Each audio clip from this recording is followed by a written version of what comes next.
bem, vamos voltar aos vídeos sobre lógica. Esse vídeo tem como requisito ter visto os outros anteriores. A gente vai aprofundar em proposições agora, na parte mais da lógica formal. Inicialmente vamos ver os tipos de proposições. Eu fiz aqui uma tabelinha em que existe a abreviação, a representação e as duas formas de dizer. De ler a representação ou abreviação, que é pelo modo categórico e pelo modo modal. Pelo categórico é aquilo que a gente já viu antes. Agora eu estou usando S e P. S é sujeito e predicado. A primeira, o sujeito é predicado. Aqui, sujeito não é predicado, algum sujeito é predicado, algum sujeito não é predicado. No modal, eu vou colocar deve ser. Isso que vai, em vez do verbo ser, vai ser deve ser. O sujeito é predicado, vai ser representado por S e AP, abreviado por A. O sujeito não é predicado, ou sujeito não deve ser predicado, representado por S e P, abreviado por E. Algum S é P, ou algum S deve ser P, representado por S e P, abreviado por I. E algum S não é P, ou algum S não deve ser P, por SOP ou O.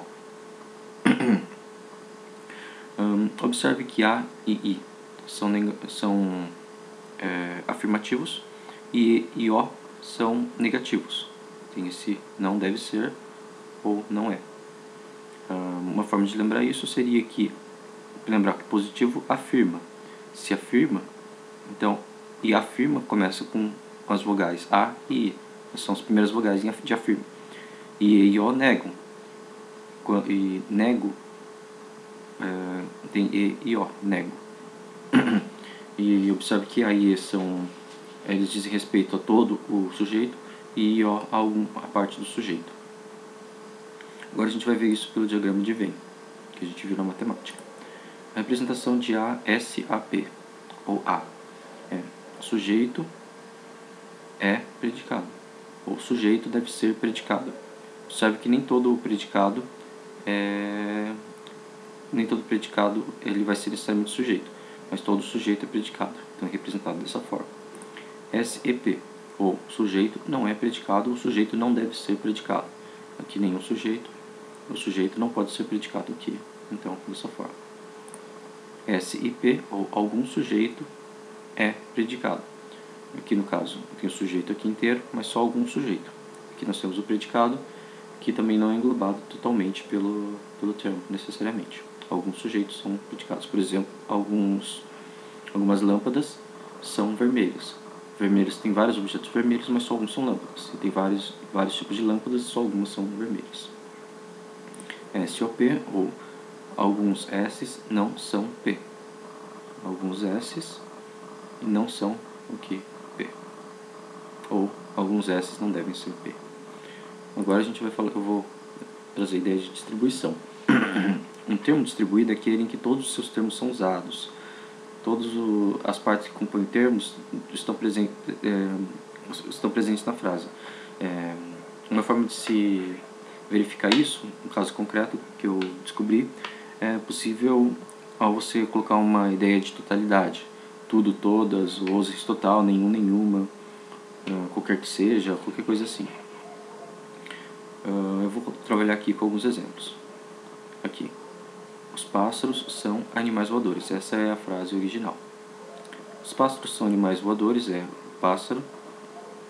São todos os pássaros. Aqui todos. Então, pássaros, como pode-se colocar o todos os pássaros, então pássaros é um termo distribuído.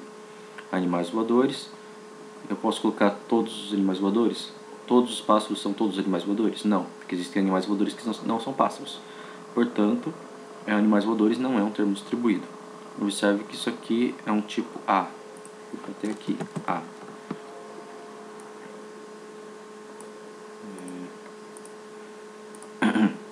Que o sujeito é o predicado.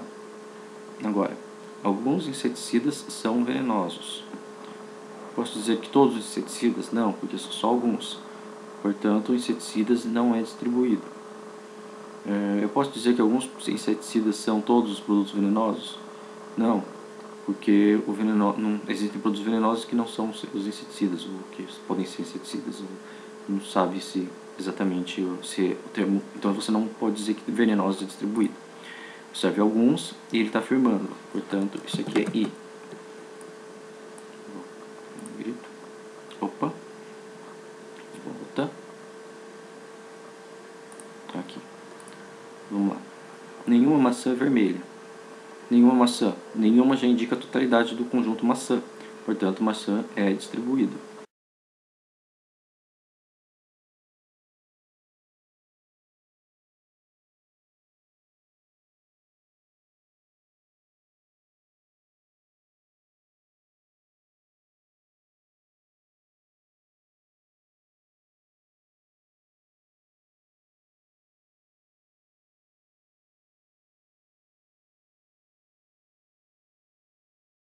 Essa é a ideia de abarcar todo o conjunto desse tipo de coisa. Aqui, nesse caso, ó, nenhuma maçã, eu estou abarcando todo o conjunto, ou nada do conjunto maçã.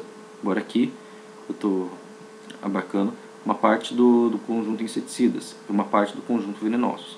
Aqui, eu estou abarcando todo o conjunto de pássaros, mas não todo o conjunto de animais voadores.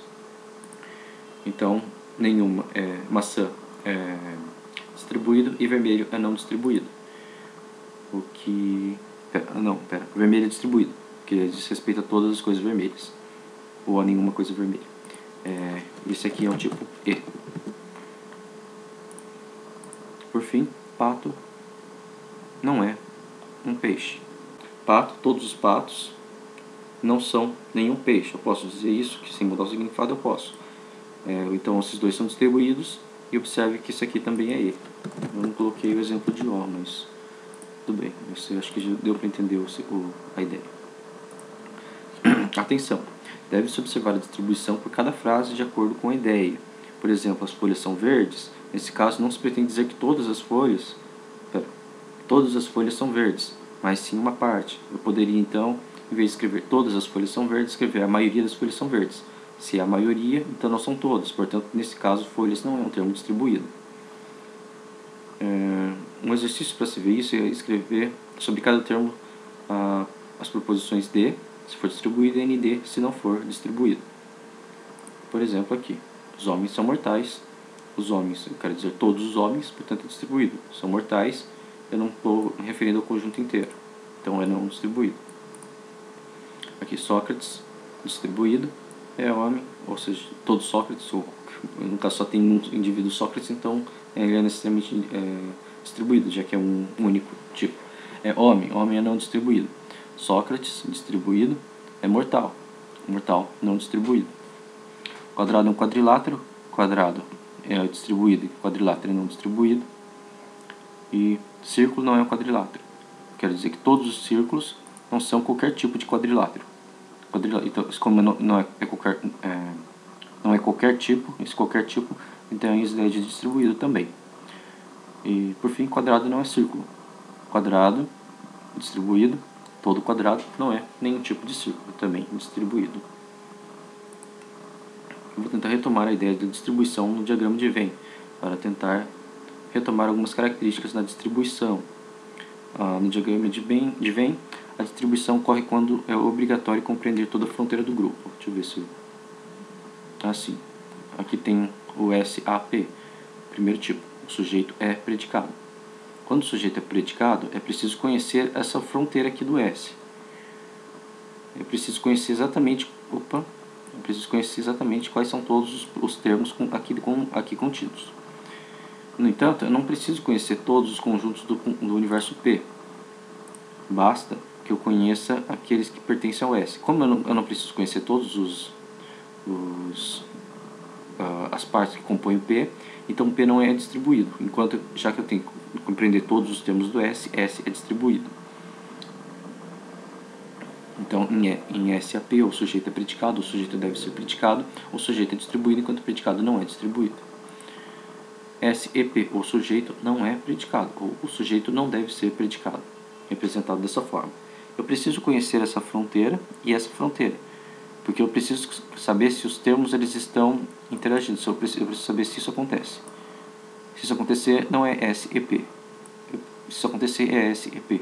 Então eu preciso conhecer tanto esse limite quanto esse limite. Portanto, tanto o sujeito quanto o predicado são distribuídos. Agora em SIP, algum sujeito é predicado ou algum sujeito deve ser predicado, representado dessa forma. Ó, eu não preciso conhecer toda essa fronteira e nem toda essa fronteira, uma vez que nenhum dos dois está englobado totalmente por essa área. Essa área só precisa conhecer isso aqui e isso aqui. Portanto, nenhum dos termos são distribuídos. Agora, SOP, nesse caso, isso aqui. Eu não preciso conhecer todos os termos de sujeito. Eu não preciso, porque isso aqui não faz diferença. Eu só preciso conhecer esse daqui. No entanto, eu preciso conhecer todo o conjunto P. Uma vez que o conjunto P, se tiver qualquer termo dentro do conjunto P, ele já não é mais SOP. Eu preciso conhecer essa fronteira. Embora essa fronteira do sujeito eu não preciso. Portanto, o sujeito não é distribuído enquanto o predicado é distribuído. Essa parte talvez seja preciso voltar um pouco e ver certinho, porque exige bastante pensamento. Demorei um tempo para pegar isso aqui. Agora eu sistematizei o sujeito, predicado, distribuído e não distribuído, e conforme o tipo. Observe que nos tipos afirmativos possuem o predicado não distribuído. Tipos afirmativos são S e I. O predicado é não distribuído nesses dois. E que E O possuem o predicado distribuído. E O, que são negativos, possuem o predicado distribuído. Deixa eu ver só uma coisa. Sim. Agora observe que em A e E, que eles dizem respeito a todos os termos, são distribuídos. Enquanto em S, em I e O, eles não são distribuídos, o sujeito. Porque são justamente alguns, e aqui não necessariamente escrito todos, mas a ideia de totalidade do sujeito. Por isso, então, a gente chega à conclusão de que negativo, o negativo diz respeito se é ou não distribuído o predicado, enquanto se tem alguns ou alguma coisa assim no começo, vai ser distribuído ou não distribuído. Agora eu só vou colocar uma observação, que é em conceitos e propriedades, em que o sujeito coincide com o predicado. Nesse caso, tanto o sujeito quanto o predicado são distribuídos, ou seja, quando existe uma coincidência do sujeito e predicado aqui. A é esse negócio aqui e B é exatamente esse negócio aqui. Isso acontece quando, por exemplo, eu falo que o homem é um animal racional. O homem é esse círculo, o animal racional é esse círculo. Tanto o sujeito quanto o predicado coincidem. Se eles coincidem, eu preciso conhecer exatamente as fronteiras. Nesse caso, os dois são distribuídos, tanto o homem quanto o animal racional. Porque eu preciso conhecer todos os homens e todos os animais racionais para ter essa noção. Bom, esse foi o vídeo. Espero que tenham gostado. E talvez valha a pena praticar um pouco e tudo mais, porque é uma parte meio complicada mesmo.